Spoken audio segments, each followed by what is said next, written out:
Alright, so we're heading out to Salem, New Hampshire to a job site that Mike is at. We're going to drop off some parts for him, and then he's going to talk to us about what's going on over there today and how he is solving this customer's plumbing issue.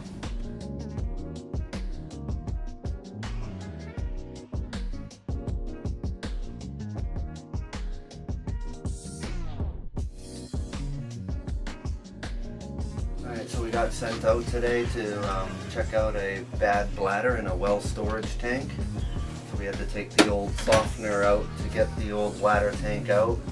And then after seeing the bad bladder, I pulled amperage on the pressure switch wires, which are wired out to the submersible pump, and found that it was pulling large amounts of amps. So we are doing the new pump also. If you guys want to come outside and we can take a look at the pump. So this is their artesian well, and this is their old submersible pump. It was, we measured it out, it was about 200 feet, so we just pulled it by hand. And now they're going to get ready to replace the pump. And with the new pump, you know, they're going to have a lot better water flow, try to reduce some of this iron that's accumulated on the pump and in the motor.